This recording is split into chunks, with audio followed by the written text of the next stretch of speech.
Hello, आज हम बात करेंगे एक और योग की। वो है महाभाग्य योग। ये बहुत ही इंपॉर्टेंट योग है। किसी भी नेटिव की कुंडली में यदि ये योग है तो वो उसकी लाइफ को पूरी तरह बदल देता है। और ये एक ऐसा योग है जो कि फीमेल और मेल नेटिव दोनों की कुंडलियों में हम डिफरेंट डिफरेंट वे में देखते हैं। तो फीमेल नेटिव की कुंडली के अंदर महाभाग्य योग कब होगा? ये मिसेस इंदिरा गांधी की कुंडली में भी था। महाभाग्य योग होने के लिए फीमेल नेटिव का जो बर्थ है फर्स्टली वो ड्यूरिंग नाइट टाइम होना चाहिए। तो आपको याद रखना है महाभाग्य योग के लिए, आप इसको नोट कर लें जो पॉइंट्स मैं बता रहा हूँ। ये वैसे भी आपको ध्यान रखना है, और जो लोग अलंकार का एग्जाम दे रहे हैं उन्हें भी ये याद करना है, एग्जाम में भी आता है। तो महाभाग्य योग के लिए यदि फीमेल नेटिव है तो फीमेल नेटिव के लिए हम को क्या करेंगे? If it is a female native, एक तो नाइट में बर्थ होना चाहिए, नाइट बर्थ, रात्रि के समय बर्थ हो, और लग्न सन एंड मून तीनों ही इवन साइन में हो। लग्न भी इवन साइन में हो, सन भी इवन साइन में हो, और मून भी इवन साइन में। तो लग्न क्या होगी? 2, 4, 6, 8, 10, 12 कुछ भी हो। और इन्हीं राशियों के अंदर चंद्रमा और सन भी होना चाहिए। तो तीनों चीजें, लग्न भी 2 साइन में, 2, 4, 6, 8, 10, 12 ये साइन ले लीजिए। लग्न भी इनमें से कोई न कोई साइन हो, चंद्रमा भी इनमें से किसी भी साइन में हो, और सूर्य भी किसी भी साइन में हो, तो वो फीमेल नेटिव या महिलाओं के लिए, स्त्री जातक के लिए महाभाग्य योग बनता है। ऐसे ही जो मेल या पुरुष जातक के लिए महाभाग्य योग बनता है, बिल्कुल उलट हो जाएगा। उलट का मतलब, मेल नेटिव के लिए उसका बर्थ होना चाहिए ड्यूरिंग डे टाइम, और उसका लग्न moon and sun odd sign में हो तो उसके लिए महाभाग्य योग हो जाएगा। तो दोनों के लिए बिल्कुल अपोजिट है। अब हम बात कर लेते हैं कि महाभाग्य योग हो गया तो उससे होने वाला क्या है। तो जैसा मैंने बताया, महाभाग्य योग पर्सन की लाइफ को पूरी तरीके से बदल देता है। जैसा क्लासिक्स में दिया हुआ है उसके हिसाब से ऐसा पर्सन बहुत ही लुक वाइज बहुत प्लीजेंट होगा, देखने में बहुत सुंदर होगा, अच्छा होगा। उसकी लिबरल इमेज होगी, जो बहुत दयावान होगा। इसी तरीके से वो उसका रेपुटेशन या उसका भाग्य एक राजा या राजा के इक्विवेलेंट होगा। यदि वो राजा नहीं है तो उसके बराबर होगा। ब्लेमलेस करेक्टर होगा, उसके करेक्टर पर कभी भी किसी भी तरीके का कोई भी ब्लेम नहीं होगा। लॉर्ड्स ऑफ लैंड्स, उसके पास बहुत सारी जमीनें होंगी, एक नहीं बहुत सारी जमीनें होंगी। इसी तरीके से यदि पर्टिकुलरली वीमेन के अंदर ये योग है उसकी कुंडली के अंदर, तो वो आपकी उसके अंदर बहुत सारी क्वालिटीज होंगी, बहुत सारे वर्च्यूज होंगे, बहुत ग्रेसफुल होगी, गुड लुकिंग होगी, फॉर्चुनेट होगी, वो गुड इन करेक्टर होगी, उसके लॉट्स ऑफ वेल्थ होगी, मनमाई और मनचाही संतान होगी, जैसी संतान वो चाहेगी। तो इस तरीके के सबसे एक्सीलेंट योगों में से एक योग होता है महाभाग्य योग। तो आई होप आपको महाभाग्य योग समझ में आ गया होगा। अब हम एक दूसरे योग की बात करेंगे जिसे हम बोलते हैं चंद्र मंगल योग। ऑल्दो एक मेरे प्रीवियस वीडियो में भी अवेलेबल है, मगर यहाँ मैं फिर से बता देता हूँ, चंद्र मंगल योग एक धन योग भी होता है। तो धन योग में मैंने चंद्र मंगल योग के बारे में बताया था। तो चंद्र मंगल योग एक्चुअली कॉम्बिनेशन बताता है मून और मार्स का। मून मीन चंद्रमा, और मार्स यदि कुंडली के किसी भी भाव में एक साथ आकर बैठ जाए। अब इसके रिजल्ट डिफर करेंगे, जैसे ही भाव बदलेगा रिजल्ट बदल जाएंगे। मगर इन जनरल चंद्र मंगल योग के अंदर ये पैसे के लिए एक बहुत अच्छा योग है। मगर ये योग से पर्सन पैसे वाला तो बनता है, मगर वो पैसे का सोर्स क्या होगा, वो कोई लीगल सोर्स होगा ऐसा जरूरी नहीं है। तो ये डिपेंड करेगा कि ये चंद्र मंगल योग किस कुंडली के किस भाव के अंदर बन रहा है। तो good earning of wealth and accumulation का योग है ये, मगर मीन्स ऑफ अर्निंग लेजिटिमेट भी हो सकते हैं और इलेजिटिमेट भी हो सकते हैं। यदि जुपिटर का एस्पेक्ट आ जाता है, चंद्रमा और मंगल का योग बन रहा है, तो ऐसा पर्सन लेजिटिमेट मीन से लीगल वे से पैसा कमाएगा। इसी तरीके से यदि म्यूचुअल एस्पेक्ट हो बिटवीन मार्स एंड मून, या एक्सचेंज ऑफ हाउस हो जाए, तभी भी ये योग एग्जिस्ट करता है। मगर इस योग के नेगेटिव पॉइंट भी हैं। ये धन के हिसाब से तो अच्छा योग है, मगर अदरवाइज ऐसा पर्सन डील करता है ड्रिंक से रिलेटेड मैटर्स में। क्रूड इंस्ट्रूमेंट, क्रूड इंस्ट्रूमेंट ऐसे इंस्ट्रूमेंट होते हैं जो कि बिल्कुल हम उन इंस्ट्रूमेंटों को यूज करना आसान नहीं होता। लाइक आपका खेती बाड़ी के इंस्ट्रूमेंट हो गए जो क्रूड बिल्कुल मॉडिफाइड या उन इंस्ट्रूमेंट को नहीं रिप्रेजेंट करता जो कि ऑटोमेटिक होते हैं। तो क्रूड इंस्ट्रूमेंट को रिप्रेजेंट करता है ऐसा पर्सन वुमेन से रिलेटेड कोई भी प्रोफेशन करेगा, चंद्रमंगल योग जिसकी भी कुंडली में होता है। मगर मेनली हम इसे एक तरीके से धन योग की तरह ही कंसीडर करके चलते हैं। मगर इसका नेगेटिव इफेक्ट यही है कि इसमें जो धन आएगा वो जरूरी नहीं है कि लेजिटिमेट वे से आए। तो अब हम बात करेंगे एक और बहुत इंपॉर्टेंट योग की जिसे हम बोलते हैं सरस्वती योग। तो सरस्वती योग क्या होता है? एक्चुअली सरस्वती देवी है विद्या की। तो हमें एजुकेशन वगैरह देखनी हो तो हम बहुत सारी चीजें और भी देखते हैं, तो उनमें एक सरस्वती योग भी देखा जाता है, तो वो भी हमें पता होना चाहिए। तो ये योग डिपेंड करता है on the placement of mercury, Jupiter and Venus. तीन जो शुभ ग्रह हैं आपके, मरकरी, वीनस एंड जुपिटर, मतलब बुध, शुक्र और गुरु, यदि ये केंद्र राज में हो, त्रिकोण में हो या सेकंड हाउस में हो, केंद्र में हो, तीनों ही या तो केंद्र में हो, केंद्र होते हैं 1, 4, 7, 10 भावों में, त्रिकोण में हो 5, 9 में, या सेकंड हाउस के अंदर हो, मरकरी, वीनस एंड जुपिटर। और जुपिटर स्ट्रोंगर होना चाहिए, अपने ही साइन में होना चाहिए। जुपिटर के लिए कंडीशन है, it is stronger in its own sign, मतलब ये 9 राशि में हो या 12 राशि में हो या अपने फ्रेंड की राशि में हो जाए। फ्रेंड, अब जुपिटर का फ्रेंड सन होता है, जुपिटर का फ्रेंड मार्स होता है, इनकी राशि में हो जाए, या वो एक्सोल्टेड हो जाए। एक्सोल्टेड का मतलब 4 साइन में एक्सोल्टेड होता है, तो ये सरस्वती योग बनेगा। तो सरस्वती योग को फिर से मैं रिपीट कर देता हूं, इस पर्टिकुलर योग में ये तीन जो शुभ ग्रह हैं, मरकरी, जुपिटर एंड वीनस, केंद्र में हो, त्रिकोण में हो या दूसरे भाव में हो, और जुपिटर को या तो अपनी राशि में हो, मित्र राशि में हो या एक्सोल्टेड साइन में हो, तो सरस्वती योग बनता है। इस योग को सबसे स्ट्रांग माना जाता है जबकि केंद्रीय त्रिकोण में हो। तो केंद्र त्रिकोण में वैसे भी यदि शुभ ग्रह हो तो वो कुंडली को बहुत स्ट्रांग बना देते हैं। ऐसी योग जिस भी पर्सन की कुंडली में होगा वो बहुत ज्यादा एजुकेटेड होगा, स्कॉलर होगा, किसी भी चीज की बहुत ज्यादा नॉलेज होगी उसको, पोएट्री में भी बहुत वो अच्छा होगा, कविताएं वगैरह बहुत अच्छी लिखेगा, बहुत हाई क्वालिटी का मैथमेटिशियन होगा। तो मैथमेटिशियन तो पुराने टाइप के कॉम्बिनेशन है, आज के टाइम पर आप कह सकते हो कि ऐसा पर्सन जो कोडिंग वगैरह में बहुत एक्सपर्ट होगा, क्योंकि coding is also one kind of mathematics. तो इन दिस वे हम सरस्वती योग को इन जनरल यूज करेंगे। देखिए एक्यूरेटली तो कोई याद भी नहीं रखेगा और इनको याद रखने की जरूरत भी नहीं है। सरस्वती योग का बेसिक आपको ये याद रख के चलना है कि किसी भी नेटिव की कुंडली में यदि सरस्वती योग हो गया तो वो नेटिव एजुकेशन वाइज बहुत ही स्ट्रांग होगा और बहुत इंटेलिजेंट होगा। हम ऐसा एनालिसिस करेंगे। अब मैं कुछ और योगों की यहाँ पे बात करूंगा। एक योग होता है सकट योग। सकट योग, SAKT, SHAKT भी लिखते हैं कहीं पे या SAKT लिखते हैं। सकट योग actually relative placement of Jupiter and moon है।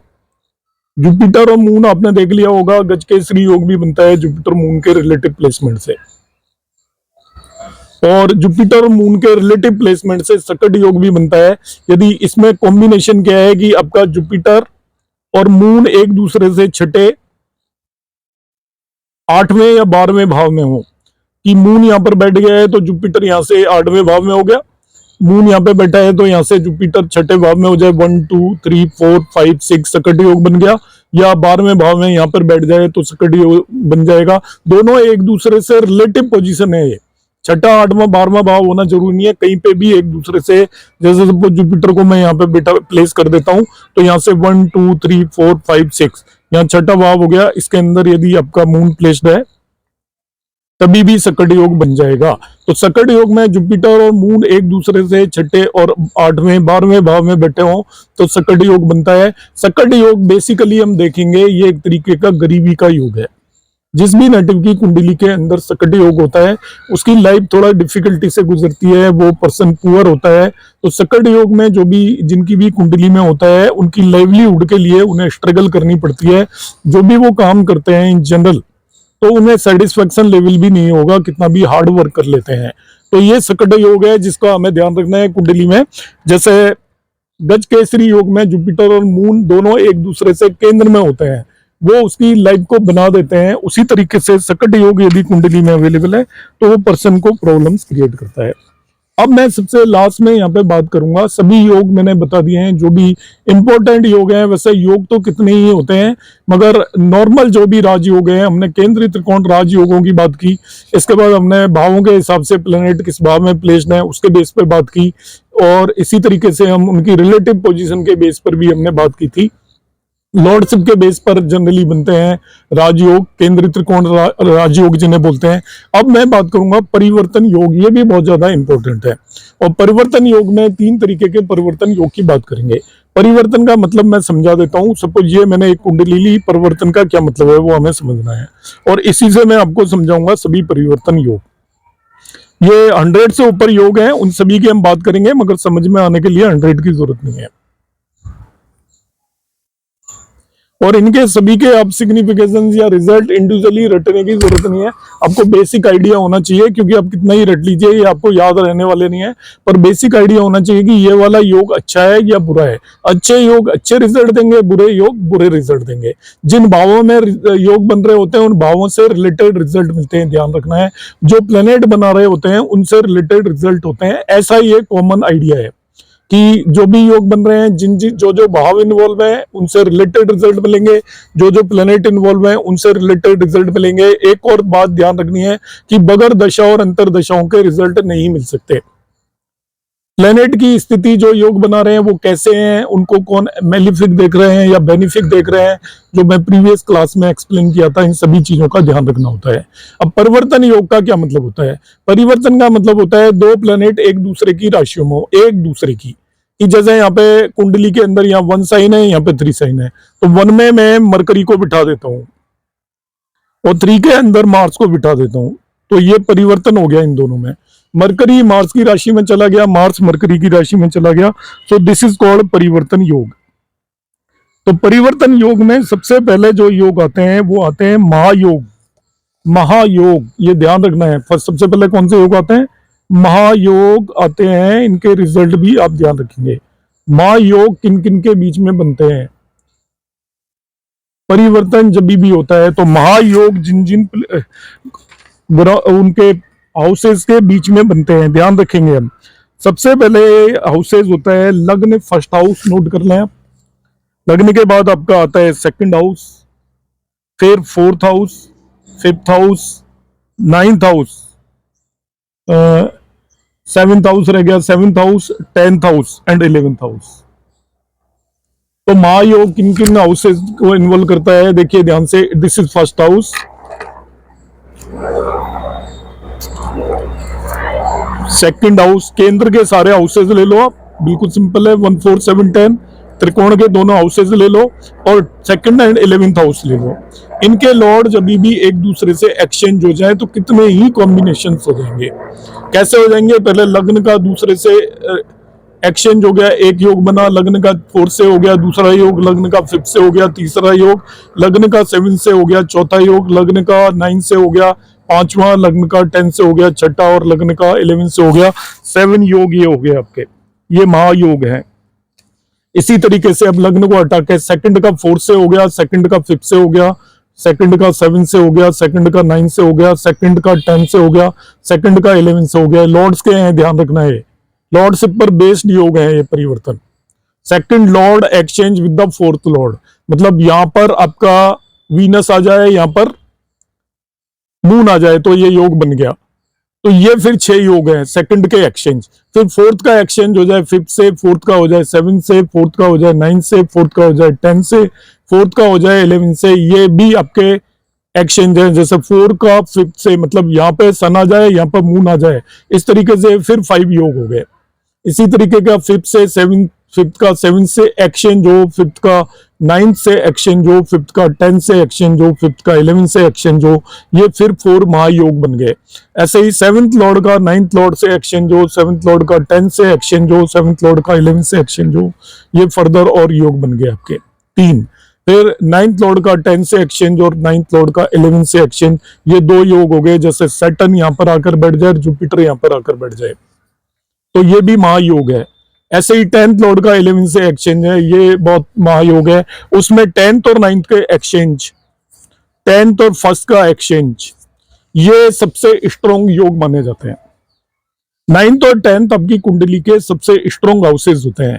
केंद्र स्थानों में 9th हाउस सबसे स्ट्रॉन्ग होता है, और वो सॉरी त्रिकोण में 9th हाउस सबसे स्ट्रॉन्ग होता है, केंद्र में 10th हाउस सबसे स्ट्रॉन्ग होता है। इन दोनों के लॉर्ड्स में एक्सचेंज हो तो ये महायोग बनते हैं। और जिस भी नेटिव की कुंडली के अंदर महायोग होते हैं, वो योग उसकी कुंडली को बहुत स्ट्रॉन्ग बना देते हैं, और वो अपनी लाइफ के अंदर वेल्थ, स्टेटस और फिजिकल हेल्थ सभी चीजों का एंजॉयमेंट लेता है थ्रू आउट द लाइफ। क्योंकि केंद्र और त्रिकोण के बीच के योग है, मैक्सिमम एक्सचेंज योग है, इसमें दूसरा और 11वां भाव और इन्वॉल्व है। तो इस तरीके से ये महायोग हैं। तो इनमें जब भी आप किसी की भी कुंडली में एक्सचेंज देखें तो आप समझेंगे कि ये कुंडली में के जो भी फल हैं उनको बढ़ा देगा। मगर जिन भी हाउसेज में एक्सचेंज हो, जनरली रिजल्ट उन्हीं हाउसेज से रिलेटेड आप देखोगे, और जो भी प्लेनेट इन्वॉल्व है उनसे रिलेटेड रिजल्ट देखोगे। रिजल्ट हमेशा नहीं मिलते, दशा और अंतर दशाओं में मिलेंगे। तो आप कहीं योग देखते ही यदि डिसाइड कर लेते हो कि हाँ ये फल मिलने वाला है, तो वो नहीं मिलेगा। आप ये देखोगे एप्रोप्रिएट दशा और अंतर दशा क्या है, कौन से प्लेनेट इन्वॉल्व है, फिर वो किन राशियों के अंदर है। यदि वो कमजोर हो गए तभी भी रिजल्ट नहीं दे पाएंगे। अब ये तो पॉजिटिव योग था। अब दूसरे हैं दैन्य योग। ये ध्यान रखेंगे, ज्यादातर लोग क्या करते हैं, एक्सचेंज देखा और खुश हो जाते हैं। ऐसा होने की जरूरत नहीं है, सभी एक्सचेंज अच्छे नहीं होते। ये एक्सचेंज आपको ध्यान रखना है जो अच्छे होते हैं। अब आते हैं दैन्य योग। तो दैन्य योग होते हैं आपके 6th, 8th and 12th Lord. ये 6ठा भाव है, ये 8वां भाव है, और ये 12वां भाव है। इनके लॉर्ड का जब भी रिमेनिंग 11 हाउसेस के साथ जब भी एक्सचेंज हो, तो मैं कोई भी कुंडली बना लेता हूं आपको समझाने के लिए। सपोज मैंने 4 साइन की कुंडली बना ली,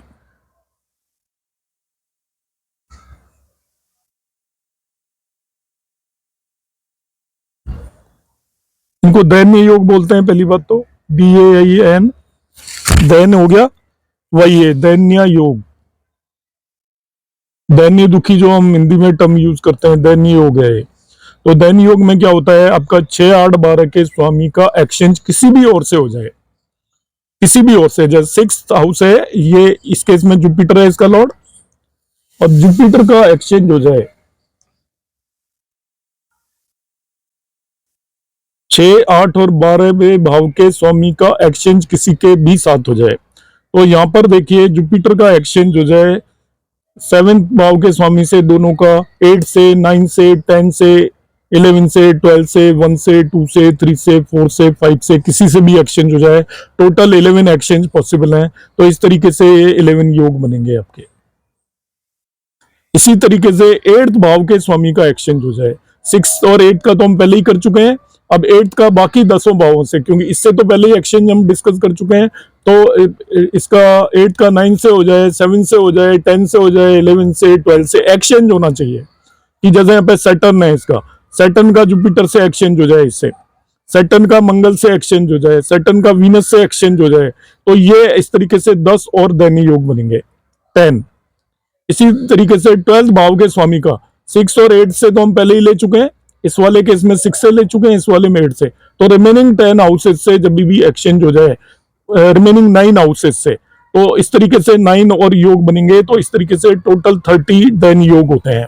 अब दैन्य योग नाम से ही पता है कि जिस भी नेटिव की लाइफ के अंदर दैन्य योग होंगे, वो थोड़ा चिड़चिड़े स्वभाव का होगा, सोसाइटी के अंदर लोगों को, दूसरों का रेस्पेक्ट नहीं करेगा, अपने घर वालों का कहना भी नहीं मानेगा, स्टडीज में उसका ध्यान नहीं लगेगा। इस तरीके से सारे नेगेटिव उसके एट्रीब्यूट होंगे। ज्यादातर इल हेल्थ होगी, सेहत भी उसकी अच्छी नहीं होगी, और वो परसिस्टेंट ट्रबल मिलेंगी उसको एनिमीज से, दुश्मनों से लगातार उसको परेशानी होती रहेगी, बीमार भी रहेगा। क्योंकि देखिए अब 6, 8, 12 भाव इन्वॉल्व हैं, तो 6, 8, 12 भावों के जो भी कार्य करते हैं वो होंगे, उसकी हाउस प्रॉपर्टी और सभी चीजों को डिस्ट्रॉय कर देगा ये कॉम्बिनेशन। तो ये कॉम्बिनेशन स्पॉइल कर देता है हाउस को, उसकी जितनी भी हेल्थ है उसको भी स्पॉइल करेगा, नेचर को भी खराब करेगा और उसको लगातार प्रॉब्लम आती रहेंगी, हेल्थ भी खराब होगी। ये सभी कॉम्बिनेशन है जब भी इनके बीच का एक्सचेंज हो। और लास्ट जो परिवर्तन योग है उसकी हम बात करेंगे, वो होता है खल योग। खल योग ये टोटल खल योग हम बात करेंगे। इनमें कॉम्बिनेशन होता है थर्ड लॉर्ड का। तो थर्ड लॉर्ड के 8 कॉम्बिनेशन है, उन्हें खल योग बोलते हैं। थर्ड लॉर्ड का हम यहाँ पे बात कर चुके हैं। जब थर्ड लॉर्ड का 6, 8 और 12 से एक्सचेंज होता है तो उसे तो दैनी योग बोल देते हैं हम। मगर थर्ड लॉर्ड का जब भी किसी और भाव से एक्सचेंज होगा, थर्ड लॉर्ड का जैसे यहाँ पे मरकरी हो गया, उसका लग्न से सेकंड भाव से एक्सचेंज हो जाए, 4 से हो जाए, 5 से हो जाए, 7 से हो जाए, 9 से हो जाए, 10 से हो जाए और 11 से हो जाए, मतलब केंद्र त्रिकोण दूसरे और 11वें भाव से जब भी तीसरे भाव का एक्सचेंज हो जाए, तीसरे भाव के लॉर्ड का, तो उस पर्टिकुलर इस तरीके के 8 कॉम्बिनेशंस को हम खल योग बोलेंगे। तो खल योग के केस में भी जो पर्सन होता है उसका माइंड स्टेबल नहीं होता, लगातार उसका भाग्य भी स्टेबल नहीं होता, फ्लक्चुएटिंग फॉर्च्यून होते हैं, लगातार बदलते रहते हैं। उसका टेम्परामेंट भी फ्लक्चुएटिंग होगा, अभी बहुत अच्छा होगा, थोड़ी देर के बाद वो बहुत खराब हो जाएगा। इस तरीके के उसके बारे में हम रिजल्ट देंगे। मगर आपको ये ध्यान रखना है बहुत अच्छे से, इन सभी के जो कॉम्बिनेशंस के आपको रिजल्ट आप याद नहीं रख सकते, तो हमें याद रखने की जरूरत भी नहीं है। जितने भी ये नेगेटिव योग है, आप ये मान के चलोगे कि वो जिन भी भावों के बीच में बन रहे हैं उन भावों से रिलेटेड अच्छे रिजल्ट नहीं मिलेंगे, ये आप कॉमनली याद रखें। तो आई होप मैंने इस तरीके से आपको सभी तरीके के योगों के बारे में बता दिया है। जो भी स्टूडेंट्स अलंकार की तैयारी कर रहे हैं भारतीय विद्या भवन में या कहीं और से भी पढ़ाई कर रहे हैं, तो इतने ही योग जनरली एग्जाम में आते हैं। वैसे बहुत सारे योग हैं, उन्हें आप बुक से पढ़ सकते हो, वो ना ही तो याद रहने और ना ही हम प्रैक्टिकली सभी योगों को अप्लाई करते हैं। तो इन सभी को जो मैंने बताया है इन्हें आप अच्छे से करें, और इनमें यदि आप और कुछ जानना चाहते हैं तो कमेंट बॉक्स में कमेंट करें। आपको ये मेरा वीडियो कैसा लगा इस बारे में अपनी राय जरूर दें। धन्यवाद, नमस्कार।